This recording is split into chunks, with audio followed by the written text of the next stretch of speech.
Hello again. This week I was going to read to you Rapunzel, but I got a request. I am so very excited for two reasons. One, somebody actually made a request. And two, this is not a tale by the Brothers Grimm. This is, in fact, The Little Mermaid by Hans Christian Andersen. I am so very excited. I have watched the movie so many times. It's so lovely and romantic. The way they save each other in the end. Oh, this will be wonderful. And not soul-crushing at all. So, let us begin. I hope it starts with Once Upon a Time. Far out in the sea, the water is as blue as the petals of the most beautiful cornflower, and as clear as the purest glass. But it is very deep, deeper than any cable will sound. Many steeples must be placed one above the other to reach from the ground to the surface of the water. And down there live the sea people. Now you must not believe that there is nothing down there but the naked sand. No, the strangest trees and plants grow there, so pliable in their stalks and leaves that at the least motion of the water they move just as if they had life. All the fishes, great and small, glide among the twigs, just as here the birds do in the trees. In the deepest spot of all lives the Sea King's castle. The walls are of coral, and the tall Gothic windows of the clearest amber. Shells form the roof, and they open and shut according to the water flow. It looks lovely, for in each shell lie gleaming pearls, a single one of which would have great value in a queen's crown. What a lovely beginning. I can picture it all. The Sea King below there had been a widower for many years, and wow. Do you know that Hans Christian Andersen was very descriptive? If I read this whole thing, we'll be here for hours. I think I will skip some things. Let's see here. It's beautiful and idyllic under the sea. They had a nice life, but the Little Sea-maid, oh, that's what he calls her, wanted her grandmother to tell her all about the people and animals above the waves. But the Sea-maid just did not understand. That was like 4 paragraphs. Very well written. If you have a chance, you should read it. When you have reached your 15th year, said the grandmother, you shall have leave to rise up out of the sea, to sit on the rocks in the moonlight, and to see the great ships as they sail by. Then you will see forests and towns. Wait, are there forests and towns on the ships? I may have skipped too much. Nope, it's just that sudden of a skip. Huh. Well, you'd think in 4 paragraphs you could have explained that bit. So it takes our girl 5 years before she is 15, but each one of her sisters gets to go take a look. So each sister goes up and comes back with more and more amazing stories, and the Sea-maid listened to all the stories with great interest. Soon, all of her sisters were making trips to the surface, leaving the Little Sea-maid alone and miserable. Only mermaids apparently have no tears, and for this reason she suffers far more acutely. Oh, if only I were 15 years old, she said. I know I shall love the world up there very much, and the people who live and dwell there. At least she was 15.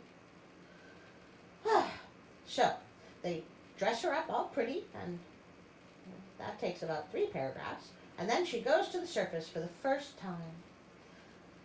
There lay a great ship with 3 masts. One single sail only was set, for not a breeze stirred, and around in the shrouds and on the yards sat the sailors.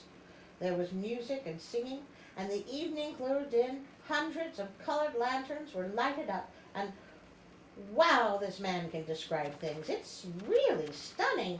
This goes on for a while. Let's see, fireworks.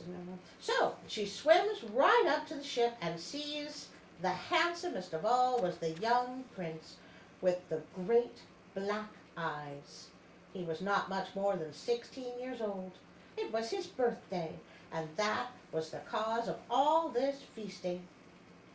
And it goes on to talk about the party a lot, and how handsome the prince is. A lot. And the weather turned. Let's see. Massive gale, big waves, lightning, and the ship broke in two? Oh no. The prince fell into the sea, and she remembered that the people could not live in the water, and certainly by the time they got down to her father's palace he would be dead.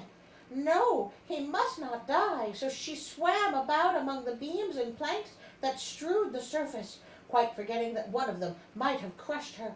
Diving down deep under the water, she again rose high among the waves, and in this she was at last able to come to the prince, who could scarcely swim any longer in the stormy seas. His arms and legs began to fail him. His beautiful eyes closed, and he would have died had the little sea-maid not come. She held his head up above the water, allowed the waves around them to carry her and him whither they listed. Oh, well done. That was scary. I am so very invested right now.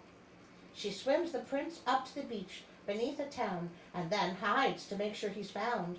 A young girl saw him and brought the rest of the town down. But the prince never saw the little sea-maid who saved his life. Oh, how very sad. So she goes back to the sea palace, but she's really sad. So after a while, the sisters bug her enough that she tells them what happened. And one of them is like, "Oh, yeah, I know that prince. He's totally dope." I'm paraphrasing here. "I can show you where his crib is." So they all swim there together, and sure enough, there he is. So the little sea-maid, she totally stalks him for about a page and a half, really. She sits on a rock underneath his window and just, watches him. Like a really unhealthy amount.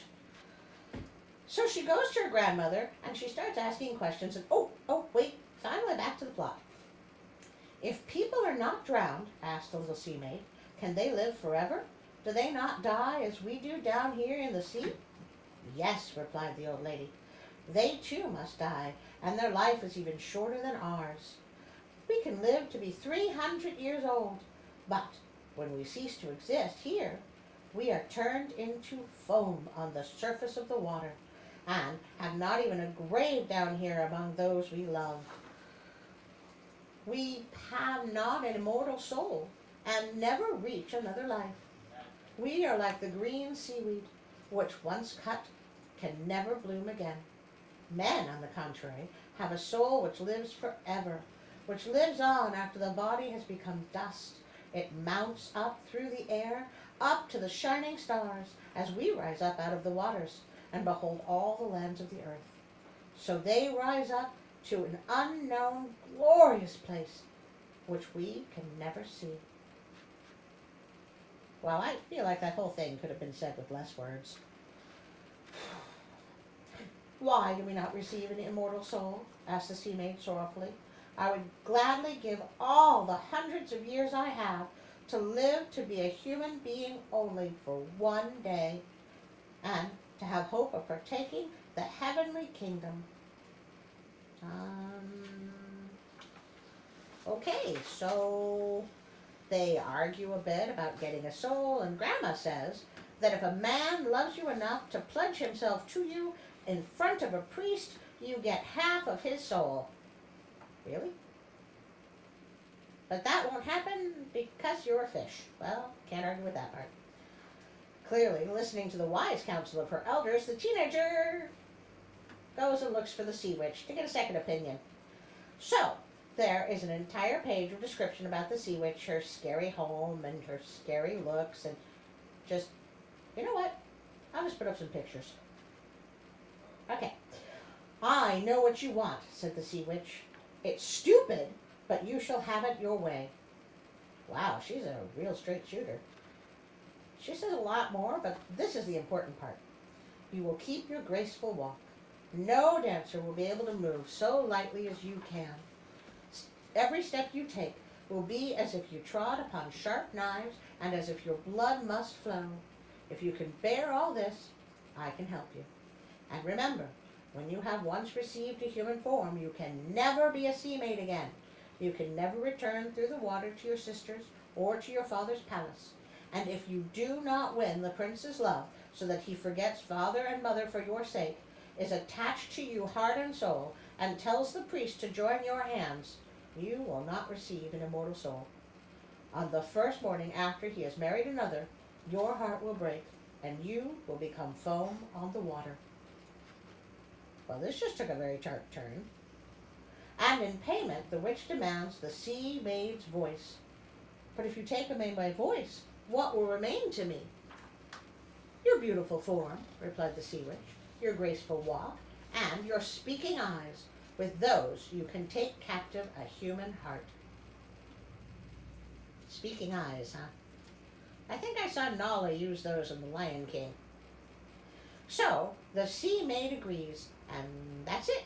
She drinks a potion, and it feels as if her tail is cut in two with a really sharp knife. She falls down as if dead, but when she wakes up, she's human, and in absolute pain. Luckily, she is on a beach, and before her stood the handsome prince. He fixed his coal-black eyes upon her. The prince asked how she came there, and she looked at him mildly, but very mournfully, with her dark blue eyes, for she could not speak. So he takes her back to his castle, and, well, he keeps her. Kind of like a pet. He gives her nice clothes and a pillow so she can sit next to him, and he kisses her head a lot. But, yeah, I mean, it's like 2 pages of him being like, nice kid, but too bad she can't talk, with her looking at him with big love me eyes. Apparently, he's got a political marriage arranged for him, and he is sent to a neighboring kingdom. He brings the little sea-maid with him because I guess he needs a spare girl in case he doesn't like the new bride. However, it turns out that his bride is the girl who found him on the beach. It took over 3 pages to get to this part. He's all happy because he thinks this woman saved his life, and she's all happy because she actually likes her groom, and the little sea-maid is thinking, this seriously sucks, y'all.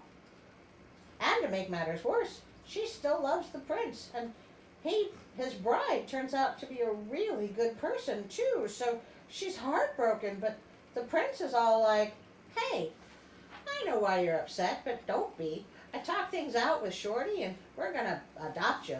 It's all good. The prince and his new bride get married in a church. Another 4 paragraphs. And then board the honeymoon ship for like 2 paragraphs. And he brings the little sea-maid along to share in their joy because both the prince and his new bride love her so much. I'm sure she's thrilled. That night, after everyone has gone to bed, the sea-maid looks down at the water and sees her sisters, all sporting new pixie hairstyles. Yo, sis, we've traded our hair to the sea hag to help you. Oh, like locks for life. Nice. You don't have to die. She's given us a magic knife that's like really super sharp. Like unbelievably sharp. Before the sun rises, you stab your boy and his shorty right in the heart. And when the warm blood falls upon your feet, they will grow together again into a fishtail. Oh, I don't remember this in the movie. You will become a sea-maid again and come back to us and live your 300 years before you become Seafoam. Dude must die before the sun rises. I was so hopeful. This has taken such a very dark turn. Kill the prince and come back. Make haste. Do you see that red streak in the sky? In a few minutes the sun will rise and you must die. Wow. Just... people read this to children? Voluntarily? She takes the knife, goes down to the sleeping couple, and they're all cuddled together, and don't do it, Ariel! And then, oh, she flung the knife away. Phew. The waves gleamed were red where it fell, and seemed as if drops of blood spurted up out of the water. Why do all these stories become horror stories? Then, with one last look at the prince, she threw herself from the ship into the sea and felt her frame dissolving into foam. Oh wait, there's more here. Now the sun rose up out of the sea. The rays felt mild and warm upon the cold sea foam, and the little sea-maid felt nothing of death.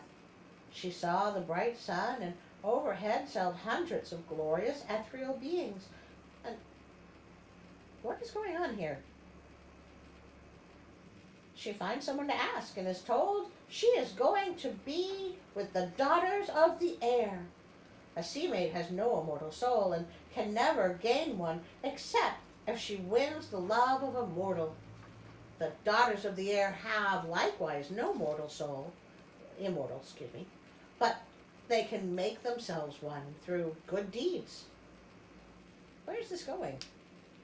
So these beings bring nice breezes and things and other things, and after 300 years of being good, they get into heaven. And wait. I don't want to. This is mean. I don't want to.